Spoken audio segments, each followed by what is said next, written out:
America आणि इस्रायलनं इराणवर हल्ला केलेला आहे। अणु करारावरून अमेरिका आणि इराणमधील वाढत्या तणावानंतर हा हल्ला झालाय। आज सकाळपासूनच इस्रायलनं इराणची राजधानी तेहरानमध्ये क्षेपणास्त्रांद्वारे हल्ला केलाय। या हल्ल्यामुळे तेहरानमध्ये स्फोटांचे आवाज ऐकू येत असून आकाशात धूर पसरलाय। इस्रायलच्या संरक्षण मंत्र्यांनी या हल्ल्याला दुजोरा दिलाय।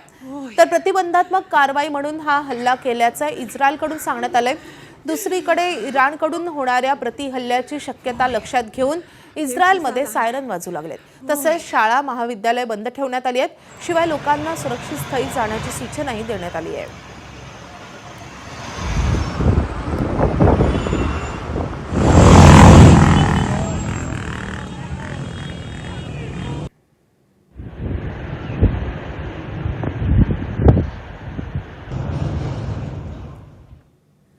तर अमेरिका आणि इस्रायलचा इराणच्या तेहरानसह अनेक शहरांवर हल्ला आता सध्या सुरू झालाय।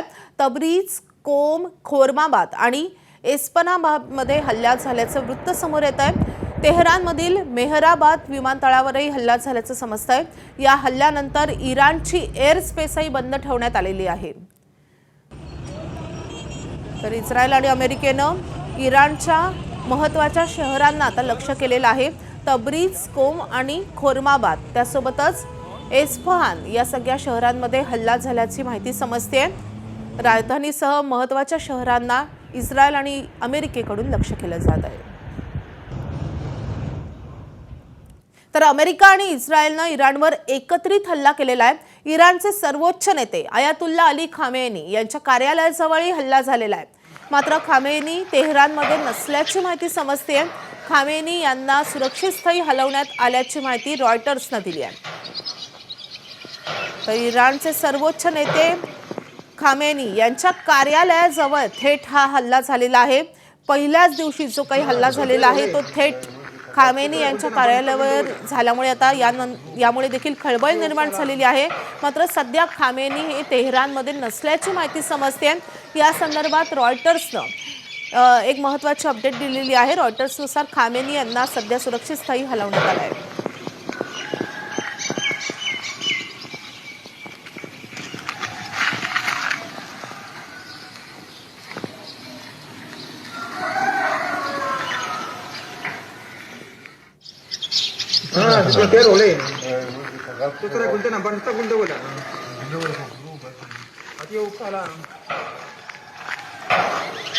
तर निवृत्त lieutenant colonel Satish Dhage sir सध्या आपल्या सोबत आहेत। ढगे सर, तुमचं स्वागत आहे। ज्या गोष्टीची भीती होती किंवा ज्याची शक्यता वर्तवली जात होती की कुठल्याही क्षणी आता इस्रायल आणि अमेरिका इराणवर हल्ला करेल, तर ती गोष्ट आता प्रत्यक्षात होताना दिसतेय। भविष्यातल्या एका मोठ्या युद्धाचा आता सुरुवात झाली असं आपण म्हणायचं का?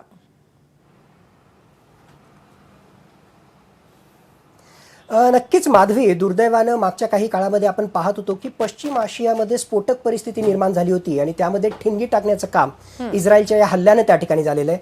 आतापर्यंतच्या ज्या बातम्या आपल्या समोर येत आहेत त्याच्यानुसार 30हून अधिक वेगवेगळ्या ठिकाणी इराणमध्ये जे आहे इस्रायलनं अमेरिकेच्या कॉर्डिनेशनमध्ये अशा प्रकारचे हल्ले केलेले आहेत। अशाही बातम्या येत आहेत की जे वेगवेगळ्या प्रकारचे 2 महत्त्वाचे एअरक्राफ्ट कॅरियर अमेरिकेनं तिथं त्या ठिकाणी एस्टॅब्लिश केले होते, डिप्लॉय केले होते, तिथून सुद्धा काही फायटर प्लॅननं उड्डाण केलं आणि इराणमध्ये हे हल्ले त्या ठिकाणी केलेले आहेत। आता बातम्या खऱ्या आहेत की खोट्या आहेत माहीत नाहीत, पण हजारो इराणियन सोल्जर्स त्या ठिकाणी मारले गेलेले आहेत, याही बातम्या आपल्या समोर त्या ठिकाणी येत आहेत। इराणचे जे राष्ट्राध्यक्ष आहेत त्यांच्या निवासस्थानाच्या आसपास सुद्धा हे हल्ले त्या ठिकाणी करण्यात आलेले आहेत। वेगवेगळ्या प्रकारच्या एअरपोर्टला, त्याचबरोबर मिलिटरी सेंटरला, मिलिटरी इस्टॅब्लिशमेंटला टार्गेट करण्यासाठी इस्रायलनं हा हल्ला त्या ठिकाणी केलेला आहे। आणि जसं तुम्ही राईटली पॉइंट आउट केलं की हा हल्ला तर त्या ठिकाणी झालेला आहे, पण आता येणाऱ्या काळामध्ये जे आहे इराण याला कसं रिस्पॉन्ड करतो। मुळात जर तुम्ही सामरिकदृष्ट्या पाहिलं तर अमेरिका आणि इस्रायल हे जे आहे इराणच्या कंपॅरिझनमध्ये खूप मोठ्या प्रमाणामध्ये सामर्थ्यशाली आहे, तर इराणचा त्यांच्यासमोर जे आहे निभाव लागणं हे त्या ठिकाणी शक्यच नाही। पण असं असताना सुद्धा इराणकडे जे वेगवेगळ्या प्रकारचे ड्रोन्स आहेत, इराणकडे जे वेगवेगळ्या प्रकारचे मिसाईल्स आहेत, त्याचा वापर करून इराण हा इस्रायल विरुद्ध तर सोडा पण अमेरिकेचे अरब राष्ट्रांमध्ये जे वेगवेगळ्या प्रकारचे मिलिटरी आणि एअर बेसेस आहेत, जसं फॉर एक्झाम्पल त्यांचं जे आहे UAE असेल किंवा सौदी अरेबिया असेल, कतर असेल, अशा वेगवेगळ्या ठिकाणी जे एअर बेसेस आहेत त्यावर अटॅक करण्याचा प्रकारचा ड्रोनच्या माध्यमातून, मिसाईलच्या माध्यमातून इराण येणाऱ्या काळामध्ये प्रयत्न करेल. आणि जर असं झालं तर हा संघर्ष आणखीन वाढेल. आणि दुर्दैवानं यामध्ये हा फक्त इस्रायल विरुद्ध इराण किंवा इराण विरुद्ध अमेरिका संघर्ष न राहता अरब राष्ट्र, पश्चिम आशिया हा यामध्ये पूर्णतः होरपळून निघेल आणि याचे संपूर्ण परिणाम जगावर आणि दुर्दैवानं भारतावर सुद्धा त्या ठिकाणी पडतील. नक्कीच याच मुद्द्याच्या अनुषंगाने मला पुढचा प्रश्न विचारायचा आहे की काय परिणाम होतील. आता तर सुरुवात झालेली आहे, युद्धाची एक ठिणगी पडलेली आहे, मात्र आता लगेचच काय परिणाम जाणवतील आणि दूरदृष्टीनं आता पुढे जाऊन आणखी काय परिणाम होतील या युद्धाचे? पहिली गोष्ट तर आपण सामरिकदृष्ट्या त्या ठिकाणी पाहू. प्रचंड प्रमाणामध्ये जे आहे इराणचं नुकसान झालेलं आहे. ज्या प्रकारच्या बातम्या येत आहेत, ज्या प्रकारचे हल्ले झालेले आहेत, तर इराणचं तर मोठ्या प्रमाणामध्ये नुकसान झालेलंच आहे. आता इराणनं हल्ला केल्यानंतर जे आहे किती अरब राष्ट्र या युद्धाच्या खाईमध्ये त्या ठिकाणी लोटले जातात हे आपल्याला जे आहे सामरिकदृष्ट्या पाहणं आवश्यक आहे. एक. दुसरी गोष्ट, हा जर संघर्ष खरोखरच जर चिघळला तर यामध्ये मात्र जे आहे संपूर्ण जगाचं नुकसान आहे. कारण आपण जर पाहिलं तर या अरब राष्ट्रांमधूनच मोठ्या प्रमाणामध्ये तेलाची आयात वेगवेगळ्या देशांना होत असते. ऑटोमॅटिकली जागतिक स्तरावर तेलाच्या किमती वाढतील. भारताची अर्थव्यवस्था सुद्धा 85% आपली जी आहे तेलाची आयातच आपल्याला करावी लागते. आणि जर तेलाच्या किमती वाढल्या तर भारताच्या अर्थव्यवस्थेवर सुद्धा याचे विपरीत परिणाम होतील. दुसरी गोष्ट, जर आपण इराणमध्ये भारताचं जे इन्व्हेस्टमेंट आहे मुख्यतः चाबाहार बंदराशी संबंधित असेल, जे स्ट्रॅटेजिकली भारतासाठी खूप महत्त्वाचं आहे, वेगवेगळ्या प्रकारचे कनेक्टिव्हिटी प्रोजेक्ट्स असतील, मग इराण जर या युद्धामध्ये लोटला गेला तर भारताचं हे इन्व्हेस्टमेंट सुद्धा एक प्रकारे धोक्यामध्ये त्या ठिकाणी त्याच्यात येईल. त्याच्यामुळे आर्थिकदृष्ट्या, भूराजकीयदृष्ट्या, सामरिकदृष्ट्या याचे विपरीत परिणाम अरब राष्ट्रांवर पाहायला मिळतील. आणि मग यातला पुढचा अध्याय, जरी स्पष्टपणे मला वाटत नाही की रशिया किंवा चायना इराणच्या बाजूने उभा राहील, पण काही अंशी चायनाचा किंवा रशियाचा जर इराणला त्या ठिकाणी पाठिंबा मिळाला आणि हे युद्ध चिघळलं आणि त्यांचा सुद्धा जर याच्यामध्ये इन्व्हॉल्वमेंट झाली तर खरोखरच एक जी भीती बोलली जाते वर्ल्ड वॉर 3, ती सुद्धा भीती जी आहे ती अस्तित्वात येऊ शकते. पण आज घडीला मला तशी जी त्या ठिकाणी भीती वाटत नाही. याचा एक दुसराही अँगल आपल्याला लक्षात घ्यायला हवा की इस्रायलने हे हल्ले जे आहेत अमेरिकेच्या मदतीने केले तर पुन्हा हा प्रेशर टॅक्टिकचाच भाग असावा. These are the warning attacks. Iran अब तो भी तुम सुधर जाओ आणि आता तुम्ही आमच्याशी चर्चा करून आम्हाला जे पाहिजे ते पूर्णतः 100% तुम्ही आम्हाला हासिल करून द्यावं. मुख्यतः त्यांचं युरॅनियम एनरिचमेंटशी संबंधित जी मागणी आहे, न्यूक्लिअर साईट्स, त्याचबरोबर बाकी मिसाईल प्रोग्राम जो आहे तो सुद्धा कंट्रोल करण्यासाठी अमेरिकेची जी मागणी आहे, त्या सगळ्या आमच्या मागण्या ज्या आहेत तुम्ही विनाशर्त मान्य कराव्यात. अशा प्रकारचं या वॉर्निंग अटॅकच्या माध्यमातून जे आहे अमेरिकेचं दबाव तंत्र त्या ठिकाणी असू शकतं. तर येणारा काळच ठरवेल की या युद्धाच्या ज्वाला किती पसरतात. काही ठिणगी जी आहे विझवण्यामध्ये डिप्लोमसीच्या माध्यमातून, ज्यामध्ये भारताची सुद्धा जी आहे बॅक चॅनल डिप्लोमसीमध्ये अत्यंत महत्त्वाची भूमिका असू शकणार आहे, डिप्लोमसीच्या माध्यमातून हा सगळा वणवा आपल्याला थांबवता येतो का हे सुद्धा येणाऱ्या काळामध्ये आपल्याला पाहावं लागणार आहे. तुम्ही जो मुद्दा म्हणालात की फक्त हा इशारा असू शकतो, मात्र खोमेनी या सगळ्या इशाऱ्यानंतर एक पाऊल मागे जाऊ शकतात अशी परिस्थिती वाटते का तुम्हाला? कारण काही दिवसांपूर्वी त्यांचे काही स्टेटमेंट आले होते की आम्ही अमेरिकेच्या दबावाला बळी पडणार नाही, आम्ही कुठेही माघार घेणार नाही असं त्यांनी म्हटलेलं होतं. आता पहिल्याच दिवशी जर एवढ्या मोठ्या प्रमाणावर हल्ले झाले असतील तर या हल्ल्यानंतर खोमेनी हे माघार घेऊ शकतात का? माधवी, स्पष्टपणे सांगायचं तर मी या स्टेटमेंटला विशेष महत्त्व देत नाही. ते यासाठी कारण तुम्ही जे आहे 2003 मध्ये पाहिलं असेल, अमेरिकेनं ज्यावेळेस सद्दाम हुसेन यांच्या विरुद्ध कारवाई केली होती त्याच्या आधी सुद्धा जे आहे सद्दाम हुसेननं फार आक्रमक अशा प्रकारचे त्या ठिकाणी स्टेटमेंट दिले होते. आता निकोलस मदुरो याच्या विरुद्ध अमेरिकेने जी कारवाई केली त्याच्या आधी निकोलस मदुरोचे स्टेटमेंट त्या ठिकाणी पहा. कुठलाही नेता आंतरराष्ट्रीय स्तरावर जे आहे अशा प्रकारे आक्रमक प्रोजेक्शन करण्याचा प्रयत्न करेलच, पण ग्राउंड रियालिटी काय खरं काय खोटं, कोण बरोबर आहे कोण चूक आहे या वादामध्ये न पडता जर आपण पाहिलं तर अमेरिका जो आहे त्याच्या समोर इराण सामरिकदृष्ट्या कुठेही टिकू शकणार नाही हे सत्य आहे. आणि त्याच दबाव तंत्राचा तो त्या ठिकाणी वापर करतोय. आपण पाहिलं की हे सगळं जरी असलं तरी इराण जे आहे एक प्रकारे सामंजस्यपणाची स्टेटमेंट जर सोडले तर सामंजस्यपणाची भूमिका घेतोय. कारण इराणनं काही अंशी जे आहे आपल्या न्यूक्लिअर प्रोग्रामशी रिलेटेड सुद्धा एक पाऊल मागे घेण्याचं काम त्या ठिकाणी केलं, म्हणूनच तो अमेरिकेशी चर्चा त्या ठिकाणी करतोय. अमेरिका मात्र आपलं दबाव तंत्र तसंच त्या ठिकाणी ठेवतो. म्हणून मला वाटतं याच्या एंड रिझल्टमध्ये इराणला 2 पावलं मागे यावंच लागणार आहे. अमेरिका बरोबर चूक हा वेगळा त्या ठिकाणी भाग, पण याच्यामध्ये एंड रिझल्ट अमेरिकेची सरशी होणार आहे. पण सगळ्यात महत्त्वाची बाब, अमेरिकेला हे सगळं हासिल करण्यासाठी जेवढ्या मोठ्या प्रमाणामध्ये खर्च करावा लागतोय 30% सुद्धा जास्त स्ट्राईक पॉवर त्याचं इराणच्या अवतीभोवती आज घडीला जे आहे गोळा करून ठेवलेलं आहे. मग इराणनं अशा प्रकारचा संघर्ष करणं आणि याच्यामधून अमेरिकेचं जे आर्थिकदृष्ट्या नुकसान होतं हे सुद्धा पाहणं आपल्याला त्या ठिकाणी जे अत्यंत महत्त्वाचं त्या ठिकाणी ठरणार आहे. आणि या युद्धाच्या माध्यमातून किंवा संघर्षाच्या माध्यमातून 100% अमेरिकेला जे पाहिजे ते त्या ठिकाणी प्राप्त करता येईल का, याविषयी सुद्धा साशंकता आहे. पण एक गोष्ट मात्र नक्की, याला ज्यावेळेस याचा शेवट त्या ठिकाणी होईल, ॲडव्हान्टेज अमेरिका अशी सिच्युएशन मात्र नक्कीच त्या ठिकाणी राहणार आहे. पण एका बाजूला जेव्हा इस्रायल आणि अमेरिका एकत्र आली आहे तर दुसऱ्या बाजूला इराणच्या मोठ्या आश्वासा म्हणजे म्हणजे ज्या प्रकारे खोमेनी यांचे स्टेटमेंट येत आहेत की आम्हाला काही भीती नाही आहे, तर त्यांच्या मागे आहे रशिया आणि चीन यांची मोठी ताकद.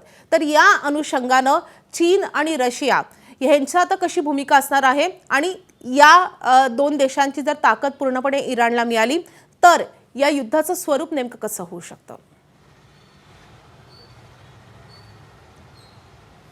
पहिली गोष्ट, आतापर्यंतचा अनुभव जर आपण पाहिला असेल तर कुठल्याही राष्ट्राला जर संघर्ष करायचा असेल तर आपल्या हिमतीवरच करावा लागतो. आज घडीला इराण विषयी आपण जर बोलायचं असेल तर आज सुद्धा असे रिपोर्ट त्या ठिकाणी येत आहेत की 2000हून अधिक अत्यंत लेटेस्ट अशा प्रकारचे मिसाईल्स त्याचबरोबर ड्रोन्स इराणकडे उपलब्ध आहेत.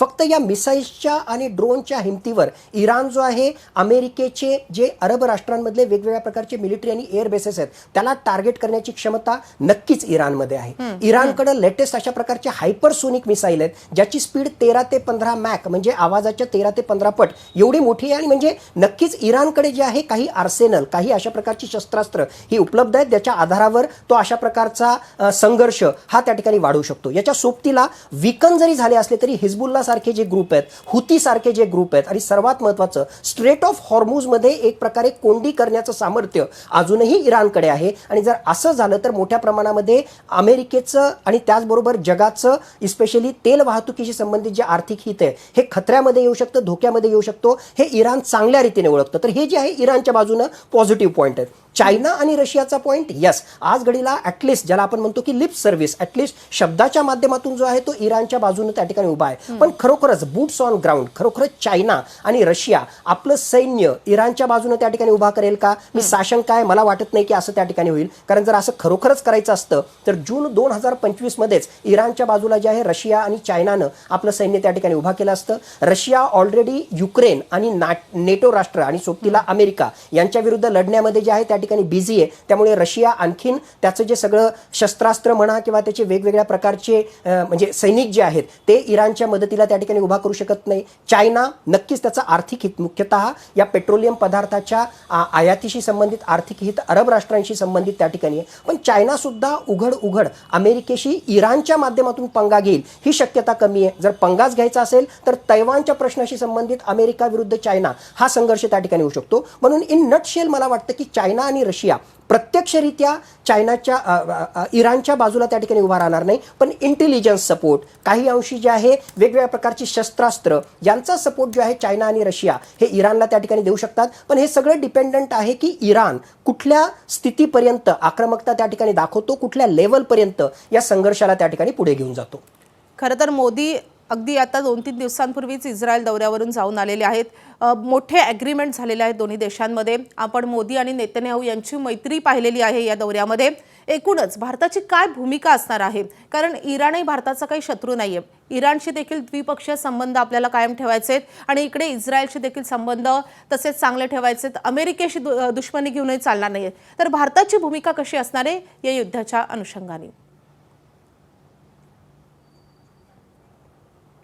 माझ्या मते बॅक चॅनल डिप्लोमसीमध्ये, समोर जरी नसलं तरी बॅक चॅनल डिप्लोमसीमध्ये भारताची अत्यंत भूमिका असावी या ठाम मताचा मी या ठिकाणी आहे. कारण त्याचं सर्वात महत्त्वाचं कारण म्हणजे भारताचं स्वतःचं सामरिक, भूराजकीय त्याचबरोबर आर्थिक हित त्याच्याशी जोडलं गेलेलं आहे. जसं मी चर्चेमध्ये सांगितलं की जर अरब राष्ट्र या युद्धामध्ये जर त्या ठिकाणी ओढली गेली तर त्यामध्ये जे अरब राष्ट्रांमध्ये राहणारे आज घडीला 8 दशलक्षांहून अधिक भारतीय आहेत, त्यांच्या रोजगाराशी संबंधित त्याचबरोबर जीविताविषयी प्रश्न जे आहेत ते निर्माण होतील. भारतानं चाबाहार बंदर असेल किंवा वेगवेगळ्या प्रकारच्या कनेक्टिव्हिटी प्रोजेक्टमध्ये इराणमध्ये जे इन्व्हेस्टमेंट केलेलं आहे ते कुठेतरी जे आहे धोक्यामध्ये त्या ठिकाणी येऊ शकेल. आणि दुसऱ्या बाजूला इस्रायल, अमेरिका हे सुद्धा जे आहेत आपले स्ट्रॅटेजिक पार्टनर आहेत. भारताची स्ट्रॅटेजिक ऑटोनॉमी म्हणजे आम्ही कुठल्याही गटाकडे जे आहेत झुकलेलो नाही. आमच्यासाठी इराण पण मित्र आहे, आमच्यासाठी इस्रायल पण मित्र आहे. आणि मग हीच पोझिशन भारताला कुठेतरी जे स्ट्रेंथमध्ये ठेवते आणि बॅक चॅनल डिप्लोमसीच्या माध्यमातून भारताचं हित लक्षात घेता जर या दोघांमध्ये संवाद आपल्याला साधता आला आणि कुठेतरी ही जी ठिणगी पडलेली आहे ही ठिणगी विझवता आली, याला वनव्यामध्ये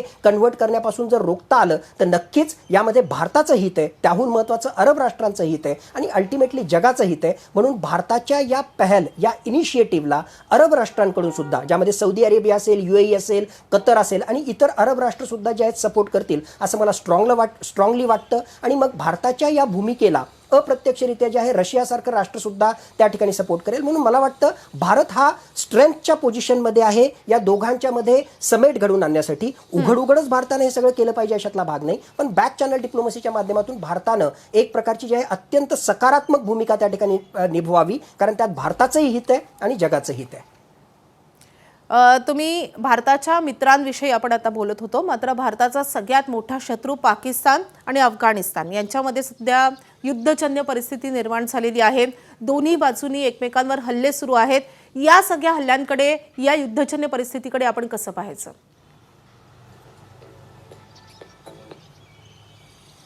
माझ्या मते एक नवीन अँगल मी या चर्चेमध्ये त्या ठिकाणी आणू इच्छितो. तुम्ही राईटली पॉईंट आउट केलं की एका बाजूला आता इस्रायल आणि इराण यांच्यातला आपण संघर्ष त्या ठिकाणी पाहतोय, पण मागच्या काही तासांपासून अफगाणिस्तान विरुद्ध पाकिस्तान हा सुद्धा संघर्ष त्या ठिकाणी सुरू आहे. मुळात या सगळ्या भागामध्ये जे आहे मागच्या काही काळामध्ये अमेरिकेनं मोठ्या प्रमाणामध्ये आपल्या सैन्याची, शस्त्रास्त्राची जमवाजमव त्या ठिकाणी करून घेतलेली आहे. मागच्या काही काळापासून अमेरिकेची स्पष्टपणे भूमिका आहे की अफगाणिस्तानमधलं जे बाग्राम एअरबेस आहे त्याच्यासाठी स्ट्रॅटेजिकली खूप महत्त्वाचं आहे, कारण बाग्राम एअरबेसवर जर अमेरिकेला कब्जा करता आला तर इराण त्याचबरोबर अप्रत्यक्षरित्या चायनावर एक प्रकारे कंट्रोल करण्यासाठी अमेरिकेला खूप फायद्याचं ठरू शकेल. अमेरिकेने तशा प्रकारची बाग्राम एअरबेसची मागणी सुद्धा केली होती, परंतु अफगाणी तालिबान सरकारनं ती मागणी फेटाळली. मग ही सगळी पार्श्वभूमी लक्षात घेऊन आता अमेरिकेनं अधिकृतरित्या म्हटलेलं आहे की आम्ही पाकिस्तानच्या बाजूने आहे, पाकिस्तान आणि अफगाणिस्तान संघर्षामध्ये. मग हा सगळा ऑलरेडी सैन्याचा जमावडा आहे आणि एक प्रकारे इस्रायल विरुद्ध इराण हे संघर्ष सगळ्या जगाला त्या ठिकाणी दिसतोय आणि याच्या आडून अमेरिका जो आहे पाकिस्तानच्या मदतीनं किंवा पाकिस्तानला सोबत घेऊन जे आहे अफगाणिस्तान विरुद्ध आक्रमक कारवाई त्या ठिकाणी करू शकतो आणि बाग्राम एअरबेसवर सुद्धा जो आहे एक प्रकारे कब्जा करण्याचा प्रयत्न त्या ठिकाणी करू शकतो. म्हणजे जगाला दिसतंय इस्रायल विरुद्ध इराण संघर्ष, पण त्याच्या आडून अफगाणिस्तानमधलं सुद्धा आपलं काही सामरिक हित साधून घेण्याचा अमेरिकेचा डाव आहे की काय, ही सुद्धा मनामध्ये शंका त्या ठिकाणी येते. पण आता येणाऱ्या काळामध्येच आपल्याला पाहावं लागेल की अमेरिका या अनुषंगानं काय त्या ठिकाणी कारवाई करतो. पण एक गोष्ट मात्र नक्की की पश्चिम आशिया असो किंवा अफगाणिस्तान पाकिस्तान संघर्ष असो, सगळ्या जगाचं लक्ष या ठिकाणी लागलेलं आहे आणि हा संघर्ष जर निवळला नाही तर जगाच्या अर्थव्यवस्थेवर आणि एकूणच जे वेगवेगळ्या प्रकारची समीकरणं आहेत, गणित आहेत, यावर जे आहे याचा विपरीत परिणाम येणाऱ्या काळामध्ये आपल्याला पाहायला मिळू शकतो. सर, आणखी एक महत्त्वाची अपडेट आलेली आहे. इराण अमेरिका संघर्षाच्या अनुषंगानं इराण विरोधात आमची मोठी कारवाई सुरू झालेली आहे असं ट्रम्प यांनी म्हटलेलं आहे आणि त्यासोबतच त्यांचं आणखी एक मोठं विधान आलेलं आहे. ते असं म्हणतात की इराणचं नौदल आम्ही संपवणार आहोत. आपण मगाशी जे बोलत होतो की केवळ हा इशारा असू शकतो इराणला, एक ठिणगी असू शकते, मात्र ज्या प्रकारे आता ट्रम्प त्यांना धमकी देत आहेत, इशारा देत आहेत, हे पाहता हे फक्त ठिणगी असू शकते किंवा काहीशी इशाऱ्याच्या अनुषंगाने केलेले हल्ले असू शकतात असं तुम्हाला वाटतं, की अगदी मोठा हल्ला, एक युद्ध सुरू करण्याच्या दृष्टीनं ट्रम्प पाऊल टाकताना दिसतात, मोठ्या कारवाईच्या दिशेने त्यांची वाटचाल सुरू आहे? अमेरिकेची तयारी जी आहे युद्धाच्या पॉईंट ऑफ व्ह्यूच आहे हे मागच्या काही आठवड्यांपासून आपल्याला स्पष्टपणे दिसत होतं. ऑर अदरवाईज एवढे मोठे जगातला सर्वात मोठा aircraft carrier USS Gerald R. Ford त्याला तिथे त्या ठिकाणी आणण्याची गरज नव्हती. पण बघा, सुरुवातीला जे आहे आपल्याला वाटलं की इस्रायलला जो आहे हा फक्त प्रिएम्प्टिव्ह स्ट्राईक केलेला आहे. प्रिएम्प्टिव्ह म्हणजे काय, इराणनं आपल्या विरुद्ध हल्ला करू नये म्हणून काहीशी कारवाई त्या ठिकाणी येईल. पण ही प्रिएम्प्टिव्ह स्ट्राईक नाही, 30 पेक्षा सुद्धा जास्त जागांवर एकाच वेळी इस्रायलनं हा हल्ला केलेला आहे आणि इस्रायलनं हे सगळं अमेरिकेच्या कॉर्डिनेशननं केलेलं आहे. या एअरक्राफ्ट कॅरियरवरून मोठ्या प्रमाणामध्ये फायटर प्लेन उडालेले आहेत. म्हणजे ही फक्त इस्रायलची कारवाई नाही, ही अमेरिकेचीच कारवाई आहे. इस्रायल एक स्टेप पुढे जाऊन सांगतो की आम्ही ही हल्ले का केले, कारण आमच्यासाठी इराण हे एक्झिस्टेन्शियल क्रायसिस आहे. म्हणजे इराण जर अस्तित्वात असेल तर इस्रायलचंच अस्तित्व धोक्यात येईल, म्हणून इराणला नकाशावरून हटवून टाकणं हेच इस्रायलचं अल्टिमेट एम आहे. आणि त्याच एमला सोबत घेऊन जर डोनाल्ड ट्रम्प अशा प्रकारचं अत्यंत भडकाऊ विधान करत असतील की आम्हाला इराणची जी आहे पूर्ण नेव्हीच त्या ठिकाणी संपवून टाकायची आहे, नाहीये, म्हणजे ही आक्रमकता दाखवते आणि इराण विरुद्ध अमेरिका आणि इस्रायल फुल वॉरच्याच प्रिपरेशनला आलेले आहेत आणि त्या अनुषंगाने ते भविष्यामध्ये कारवाई करू शकतात. जसं मी चर्चेमध्ये सुरुवातीलाही सांगितलं, अमेरिका आणि इस्रायल तर पूर्ण तयार आहेत, त्यांच्याकडे सामर्थ्य आहे, नुकसान घेण्याची त्यांची तयारी आहे. आता खरी पुढची दिशा ठरणार आहे की इराण याला कसं रिस्पॉन्ड करतो. फक्त काही मिसाईल हल्ले, ड्रोन हल्ल्यापुरतंच हे मर्यादित त्या ठिकाणी राहतं, ते शांत बसतात का, हे युद्ध जे आहे किंवा हा संघर्ष जो आहे काही अंशी ते लांबवू शकतात. जर ते लांबवू शकले तर माझ्या मते नक्कीच या युद्धाचा भडका खूप मोठा त्या ठिकाणी होईल आणि इव्हन एक थेरॉटिकल जरी आज घडीला वाटत असली तरी इव्हन थर्ड वर्ल्ड वॉरची पॉसिबिलिटी सुद्धा या युद्धाच्या संघर्षाच्या माध्यमातून आपल्याला आज घडीला नाकारता येणार नाही. नक्कीच सर, जसं तुम्ही म्हणताय त्यानुसार मोठं युद्ध करण्याच्या दिशेनंच आता अमेरिकेची आणि इस्रायलची वाटचाल सुरू आहे. त्यामुळे युद्धाचे ढग आता गडद होत आहेत. त्यामुळे या अनुषंगानं तुमच्याशी आम्ही बातचीत करत राहू. तुमचं हे महत्त्वाची एकूण मार्गदर्शन आम्हाला मिळत राहू दे. आता धन्यवाद सर या सगळ्या सविस्तर माहितीसाठी. एबीपी माझा, उघडा डोळे बघा नीट.